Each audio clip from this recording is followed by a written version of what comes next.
ਸਤਿ ਸ਼੍ਰੀ ਅਕਾਲ ਜੀ। ਮੇਰਾ ਇੰਜੀਨੀਅਰ ਦਲਜੀਤ ਸਿੰਘ ਕੋਹਲੀ ਦਾ। ਮੈਂ ਪੰਜਾਬ ਤੋਂ ਅਸੀਂ ਇੱਥੇ ਰਾਜਸਥਾਨ ਆਏ ਸੀ। ਸਮਸਤ ਭਾਰਤ ਤੋਂ ਵੱਖਰੀਆਂ ਵੱਖਰੀਆਂ ਸਟੇਟਾਂ ਦੇ ਸਾਰੇ ਪ੍ਰੈਜ਼ੀਡੈਂਟਸ ਤੇ ਜਨਰਲ ਸਕੱਤਰ ਆਏ ਸੀ ਕਿ ਪੈਨਸ਼ਨਰਸ ਦੇ ਪ੍ਰਤੀ ਔਰ ਸਰਕਾਰ ਦੀਆਂ ਜਿਹੜੀਆਂ ਨੀਤੀਆਂ ਉਹਦੇ ਪ੍ਰਤੀ ਅਸੀਂ ਕੱਲ 2 ਦਿਨ 28, 29 ਤੇ 30 ਤਰੀਕ ਨੂੰ ਲਗਾਤਾਰ ਸਾਡੀਆਂ ਬੈਠਕਾਂ ਚੱਲਦੀਆਂ। ਸਾਡੀਆਂ ਬੈਠਕਾਂ ਦੇ ਵਿੱਚ ਇੱਥੋਂ ਦੀ ਸਰਕਾਰ ਦੇ ਡਿਪਟੀ ਮੁੱਖ ਮੰਤਰੀ ਵੱਲ MPO ਆਏ ਸੀ, ਇੱਕ ਬੜੇ ਇਹਨਾਂ ਦੇ MLA ਸੀ, ਉਹ ਆਏ ਸੀ ਤੇ ਪੂਰੇ ਭਾਰਤ ਤੋਂ ਸਾਡੇ ਜਿਹੜੇ ਸਾਰੇ ਜਿੰਨੇ ਵੀ ਸੱਜਣ ਜੁੜੇ ਸੀ ਉਹਨਾਂ ਨੇ ਰਲ ਮਿਲ ਕੇ 2 ਦਿਨ ਮੰਥਨ ਕੀਤਾ ਕਿ ਸਰਕਾਰ ਕੀ ਦੇ ਰਹੀ ਹੈ, ਕੀ ਸਾਡੇ ਤੋਂ ਖੋ ਰਹੀ ਹੈ। ਉਹਦੇ ਵਾਸਤੇ ਮੈਂ ਅੱਜ ਸਾਡੇ ਸ਼ਿਵ ਸ਼ੰਕਰ ਦੁਬੇ ਜੀ ਜਿਹੜੇ ਇੰਡੀਆ ਦੇ ਪ੍ਰੈਜ਼ੀਡੈਂਟ ਨੇ, ਉਹ ਪਲੱਸ ਆਲ ਇੰਡੀਆ ਜਿਹੜੀ ਸਟੇਟ ਫੈਡਰੇਸ਼ਨ ਜਿਹੜੀ ਪੈਨਸ਼ਨਰਸ ਦੀ ਆ ਉਹਦੇ ਵਿੱਚ ਵੀ ਕਰ ਰਹੇ ਤਾਂ ਆਪਾਂ ਉਹਨਾਂ ਨਾਲ ਗੱਲਬਾत ਕਰਾਂਗੇ। ਤੁਹਾਨੂੰ मैं उन्होंने नाल। हाँ जी दुबे सर। जी सर। ये 3 दिन का जो मंथन चला हमारा राजस्थान में, अब मैं चाहूँगा कि आप हमें थोड़ा सा पंजाब वासियों के लिए और पूरे देश के लिए एक संदेश दे। जो डॉक्टर DS नाकरा जी ने हमें जो पेंशन का बेनिफिट लिया, पहले तो उसके ऊपर थोड़ा सा चानना डालें और बाद में ये जो 25 मार्च 2025 को हिंदुस्तान की सरकार लादने की जो प्रयास किया है उसके बारे में सिर्फ दो बिंदुओं पर बात चाहते हैं। जो झगड़ा है DS नाकरा केस का, वो पेंशन कम बेसी का है कि किसको कितना मिलना चाहिए। 72 में जब नियमावली बनी कि पेंशनरों को क्या पेंशन मिलना चाहिए, तो लगा कि इसमें तमाम कमियां हैं। तो 79 में आकर के फिर उसमें कुछ संशोधन हुए। उसमें पहली बार आपको बताऊं कि उसमें पत्नी को पारिवारिक पेंशन मिलने की व्यवस्था हुई थी 79। लेकिन उसमें उन्होंने एक शर्त लगा दी, अब जरा गौर से सुनिएगा, कि जो 1479 के पहले के लोग हैं उनकी पत्नियों को तो पेंशन नहीं मिलेगा, लेकिन 1479 के बाद के लोगों को मिलेगा। इसी तरह से ये हुआ कि उन्होंने 2 भागों में पेंशनरों को बांट दिया। इसके अलावा केवल यही एक लाभ नहीं था, और भी लाभ थे जिसमें कि पेंशन में बढ़ोतरी हुई थी। तो उन्होंने ये शर्त डाल ली कि जो 1479 के पहले रिटायर हो गए उनको कोई लाभ नहीं मिलेगा। इसी के खिलाफ DS नाकरा साहब नीचे के कोर्ट से लेकर हाई कोर्ट होते हुए सुप्रीम कोर्ट तक गए। तो वहाँ कॉन्स्टिट्यूशन बेंच का गठन हुआ, जिसमें 5 सुप्रीम कोर्ट के मुख्य न्यायाधीश के अलावा YV चंद्रचूड़ साहब जो उस समय मुख्य न्यायाधीश थे, उनके अलावा 4 और थे। और आपको एक ही लाइन बताऊंगा, जो जजमेंट जब डिलीवर किया गया तो उसके देसाई साहब थे उनके जज, और उन्होंने क्या लिखा है ज़रा ये लोगों को जानना चाहिए। पहला चैप्टर यही है कि हे यदि मैं इतनी सेवा जितनी सरकार की इतनी ही सेवा यदि मैंने भगवान की होती तो आज जो मैं इस स्थिति में हूँ रिटायर होने के बाद ना होता। भगवान मेरी रक्षा करते, लेकिन ये सरकार मेरी रक्षा नहीं करती। कि ये सरकार जो है पेंशनरों को कोई राहत नहीं देना चाहती है, ये जज ने लिखा, देसाई ने जी। उसके बाद उन्होंने ये तय किया उस सुप्रीम कोर्ट ने कि पेंशन कितनी होनी चाहिए। तो कहा कि उसको इतनी पेंशन मिले ताकि उसको किसी के आगे हाथ न फैलाना पड़े, बढ़िया से खा पी सके, रह सके, उसी स्तर में रहे जिस स्तर में वो पहले सेवा में था, वही स्टैंडर्ड रहेगा। और ये तय हुआ कि अंतिम वेतन के 50% से कम पेंशन नहीं हो। उसके बाद वेतन आयोग 5वें 6ठे इन दोनों वेतन आयोग ने सुप्रीम कोर्ट की भावना के अनुरूप अपना सजेशन सरकार को नहीं दिया।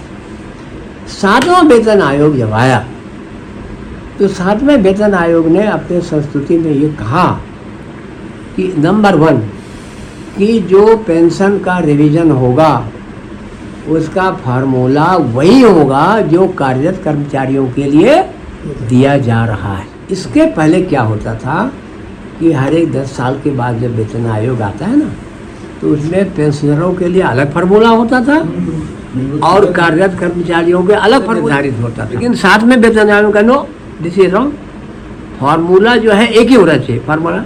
और आप लोगों को याद हो कि चाहे आपका अंतिम वेतन या पेंशन जो भी हो, उसको 2.57 से गुना किया जाएगा, चाहे वर्किंग के हो चाहे आप पेंशनर हो।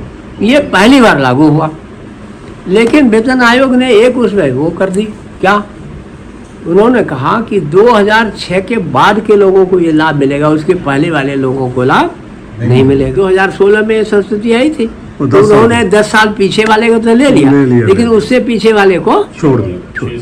तो ऐसे जो लोग थे उन लोगों ने कोर्ट में मुकदमा किया कि साहब आपने अपने निर्णय में कहा है कि हम पेंशनरों को अलग अलग ग्रुप में नहीं बांट सकते हैं। तो ये क्या हुआ कि 2006 तक वाले को तो आपने लाभ दे दिया और उसके पहले वाले को छोड़ दिया, हमको भी लाभ दीजिए। सुप्रीम कोर्ट आदेश किया भारत सरकार को जो है वही लाभ दीजिए, उसी फार्मूले पर उनका पेंशन निर्धारित करिए जिस फार्मूले पर आपने कार्यरत लोगों का लिया है। तो ये इन्होंने क्या किया, भारत सरकार ने सुप्रीम कोर्ट के आदेश को समाप्त करने के लिए ये वैलिडेशन एक्ट 25/2025 को इन्होंने ले आए।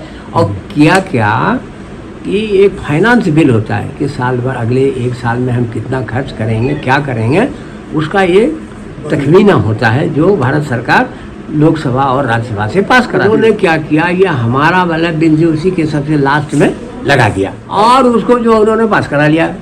क्या पास कराया कि चाहे कोई नियम हो, चाहे कानून हो, चाहे किसी कोर्ट का आदेश हो, सरकार जो चाहेगी वही देगी, कोई इसमें इंटरफेयर नहीं कर सकता। आपके कहने का ये तात्पर्य है कि जो 5 जजेस का फैसला था डॉक्टर DS नाकरा के केस में, उसको इन्होंने नलीफाई कर दिया। उसके विरुद्ध इन्होंने नियम बना दिया। बात समझ गए आप कि सुप्रीम कोर्ट के निर्णय को हम नहीं मानेंगे, ये भारत सरकार का निर्णय है। हम कह रहे कैबिनेट की मोहर लगा ली, ये हम कह रहे हैं कि सुप्रीम कोर्ट के निर्णय आप मानिए, बस यही है वैलिडेशन एक्ट। ये इसका असर देखिए क्या हुआ इस वैलिडेशन एक्ट का, क्योंकि ये जानना हमारे लोगों को बहुत जरूरी है। हुआ क्या कि उसके बाद 8वां वेतन आयोग आया, तो इन्होंने, चूंकि वैलिडेशन एक्ट आ चुका था, तो इन्होंने क्या कि वेतन आयोग जब बैठता है तो उसके लिए सरकार द्वारा विचार के बिंदु निर्धारित किए जाते हैं कि आप क्या क्या किस किस बिंदुओं पर आप ये सहमत हो। ये बात उसमें पहले से निर्धारित हो जाती है। तो 8वें वेतन आयोग का जो टर्म्स ऑफ रेफरेंस वो कहलाता है, टर्म्स ऑफ रेफरेंस ने पुराने लोगों का बात ही उड़ा दिया, उसमें दिया ही नहीं, कुछ भी नहीं दिया। 2006 से पहले वाले जो नहीं सारे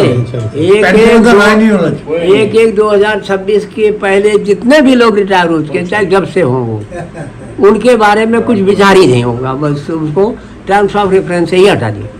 तो अब ये तो साफ संदेश आ गया कि भारत सरकार हमारे खिलाफ कुछ करना चाहती है। भाई साहब है, ठान लिया क्योंकि हमारे जब विचार के बिंदु ही नहीं है उसमें, इसका मतलब कुछ गड़बड़ तो होगा। अब क्या गड़बड़ होगा ये आज तो नहीं पता चलेगा, ये चलेगा जब वेतन आयोग की रिपोर्ट आ जाएगी तब। लेकिन तो आप हमारे राष्ट्रीय अध्यक्ष हैं, आप क्या तैयारी कर रहे हैं अब जो all India state pensioners federation की तरफ से, जो ऑल इंडिया फेडरेशन जहाँ आप अध्यक्ष हैं? देखिए एक बात सही है, हम इस देश के नागरिक हैं और उसके बाद इस देश के हम कर्मचारी रहे हैं, आज भी हम पेंशन पा रहे हैं। हम भारत सरकार और इस देश के प्रति उतना ही लॉयल हैं जितना हम पहले थे। देश हमारे लिए पहले है, लेकिन सवाल है पेट का। यदि हमारा पेट नहीं भरेगा तो कैसे काम चलेगा?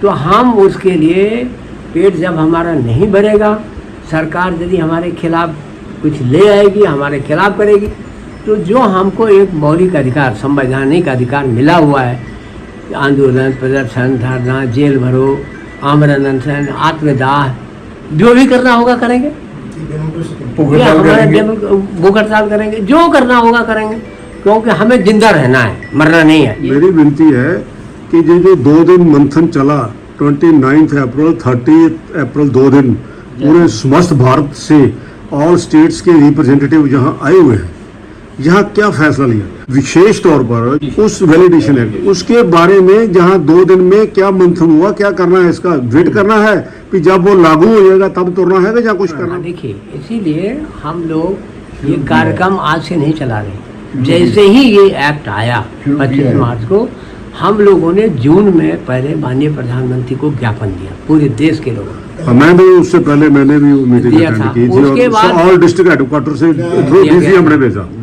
उसके बाद फिर 17 नवंबर को फिर ज्ञापन भेजा प्रधानमंत्री को। अभी 25 मार्च को फिर हमने इसको ब्लैक डे के रूप में मनाया। लेकिन हमने जो असेसमेंट किया, हमें ये लगा कि हमारे पेंशन, चूँकि रिमोट एरिया में भी रहते हैं और शहरों में रहते हैं, तो जो बुजुर्ग लोग हैं उनको पेंशन से बहुत ज़्यादा मतलब नहीं रहता। वो लड़के बच्चे जो खिला पिला देते हैं बेचारे, उसमें अपना काम चलाते हैं। तो लगा कि करीब 20% से ज़्यादा लोगों को अभी तक जानकारी नहीं है कि भारत सरकार वैलिडेशन के ले आई है। और इसका हमारे लिए उनको अभाव नहीं है कि इसका कितना नुकसान होने जा रहा है। यस, उनको ये भी नहीं है। तो उसको बताने के लिए पहले निर्णय हुआ कि अभी हमारे पास वेतन आयोग की रिपोर्ट आएगी अप्रैल 27 में। आज से हमारे पास 1 साल का समय है और हम पूरे देश के हर प्रांत में, हर जिले में और तहसील में, तालुका में जाएंगे और लोगों को बताएंगे कि आपके साथ अन्याय होने जा रहा है। कितना होगा ये तो हमने आप नहीं जानते, लेकिन आपके साथ अन्याय होगा ये पक्का। अच्छा, एक बात मेरी थोड़ी सी क्लियर करें। लास्ट ईयर के 2 मेमोरेंडम का, उसके बारे में कोई खतोखताब आगे पीछे हुई है सरकार के लेवल पर कि जो डंप है वो टोकरी में डाल दी? सरकार जब एक बार हमने बैकअप किया, उसको हमने बैकअप खूब किया। इसके बारे में देखिए, वर्तमान सरकार की जो नीति है वो नीति ये है कि डिले। तो सरकार की नीति, सरकार तो कोई भी हो जी हमेशा ये करती है, डिले करती है। उसका तो थोड़ा सा अगर आपके पास अपडेशन है तो नहीं, देखिए अपडेशन कुछ नहीं है।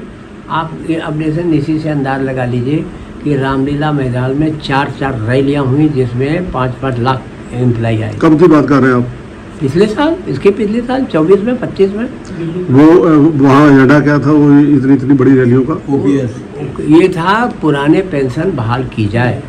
और आप विश्वास करिए, भारत सरकार ने वो कर्फ्यू लगा रखा था कि किसी टेलीविजन में, किसी पेपर में एक लाइन नहीं छपा। आप इसे अंदाज लगा लीजिए कि आज हमारे लेटर का वो जवाब देंगे, सवाल ही नहीं उठता। हम इसका तो मतलब हम इनका समझे जवाब कि हमने लिखा, उन्होंने संभाल लिया। पत्राचार, ये तो अत्याचार हुआ ना फिर। आप वो करते क्या है कि हमने भेजा, तुमने लिखा आपका पत्र फलाना विभाग को भेज दिया गया है, उनकी कहानी खत्म। तो वो उस विभाग में हमने फिर बैकअप करना चाहिए जो विस्तार। एक सेकंड सर, उन्होंने आपको लिख दिया कि आपका पत्र है, ये वित्त मंत्रालय को भेज दिया गया, भेज दिया। चलो वित्त मंत्रालय, हम संघ की तरफ से, आपकी तरफ, हमारी रिप्रेजेंटेटिव, आप हमको रिप्रेजेंट करते हुए वित्त मंत्रालय को हमने लिखा कि ये हमारा मार्च 25 का, नवंबर 25 का जो लेटर पत्र आपके पास आया है, आप इसके ऊपर गौर करें। अब ऐसा है, हमारी तरफ से लेटर गए हैं। हाँ, हमारे इतने नहीं। हमने कहा इसके लिए वार्ता करने के लिए समय दीजिए, तो उन्होंने कहा ठीक है, आपको सूचित किया जाएगा। अब वो बैठे। जो हमारी मीटिंग चल रही थी 30 अप्रैल को, वहाँ वो जो हमारे घटक वहाँ से JNK से आए थे, अब्दुल कयूम वानी, और भी हमारे साथी थे। मैंने भी खुद भी आपको बेनती की थी। दूसरे जो है हरियाणा वालों भी और भी थे, मेरा ख्याल राजस्थान वालों की भी ऐसी कोई बात थी, पुटअप की उन्होंने भी, कर्नाटक वालों दोस्तों ने भी की, और उन्होंने भी की थी कि हम अब इसको थोड़ा सा ज़्यादा तवज्जो, इसके लिए आप थोड़ा सा। हाँ बताएं। अब देखिए, हम लोग इसमें 2 काम कर रहे हैं। क्योंकि ये एक लीगल मैटर है, क्योंकि सुप्रीम कोर्ट का निर्णय हमारे फेवर में हो चुका है। 17 नवंबर 1982 में ये जजमेंट हुआ था। तो ये वो निर्णय जो है हमारे फेवर में है। तो हम ये जो एक्ट है, वैलिडेशन एक्ट जिसको हम कहते हैं, इसके खिलाफ सुप्रीम कोर्ट में गए हुए हैं। चले गए हम? हाँ, वो मुकदमा चल रहा है। नहीं, वो हमारी फेडरेशन की तरफ से, ऑल इंडिया नहीं, हमारे फेडरेशन की तरफ से नहीं है, क्योंकि हम तो स्टेट के एम्प्लॉई हैं। और ये वैलिडेशन एक्ट अभी हमारे ऊपर लागू नहीं है, क्योंकि ये केंद्र सरकार द्वारा लाया गया है और ये केंद्र सरकार के कर्मचारियों के लिए है। बात समझ रहे हैं? तो इसलिए हम सीधे नहीं जा सकते। लेकिन हमारे जो बड़े संगठन हैं जैसे S30 all India S30 association है, और एक है वो वहाँ नेशनल कोऑर्डिनेशन कमेटी और पेंशनर एसोसिएशन जी, ये दोनों वहाँ गई हैं, हम लोग उनके साथ हैं। तो एक तो वहाँ मुकदमा चल रहा है। दूसरा बच की बात कि अभी हम केवल ये प्रयास कर रहे हैं कि हम जितने हमारे लोग हैं उनको हम जागरूक करें, क्योंकि बिना जागरूक के ये सरकार क्या कर रही है कि गलतफहमी फैलाने के लिए झूठा मूठा समाचार जो है वो सोशल मीडिया के माध्यम से फैलाती रहती है। एकदम फेक न्यूज़ ये लोग देते रहते हैं और लोग हमारे भ्रमित होते हैं। तो उस भ्रम को दूर करने के लिए हम पूरे देश में दौरा करेंगे, ये निर्णय हुआ है और उसमें नए लोग शामिल किए गए हैं और सारे लोग पूरे देश में दौरा करके पेंशनरों को नए लोग कहाँ शामिल किए गए हैं? कारकाडी में और कहाँ जो कल मीटिंग हुई थी। चलो अच्छी बात, ठीक है, धन्यवाद आपका बहुत बहुत। हम अपने Punjab forum of retired engineers की तरफ से और पूरे पंजाब के जो हमारे महासंघ वगैरह हैं उनके सभी के साथ बातचीत करेंगे। ये है हमारे NK कलसी प्रेसिडेंट हैं महासंघ के, जिसके साथ हमारी अफिलिएशन है, उनसे भी बात हुई थी, उन्होंने आना था, किसी कारणवश वो नहीं आ पाए। तो कोशिश करेंगे पूरे पंजाब को एक सूत्र में पिरो कर एक माला के साथ में आपके। बहुत अच्छा। हाँ जी सर, बहुत कलसी जी से विनती करता हूँ और पंजाब के साथियों से कि मेरा एक ही अनुरोध होगा कि सब एक साथ रहें, चाहे वो बैनर कोई भी हो, लेकिन एक साथ रहें, क्योंकि बिना एक हुए इस समस्या का कोई समाधान निकलना बिल्कुल संभव नहीं। Thank you sir, thank you very much, so nice of you. धन्यवाद।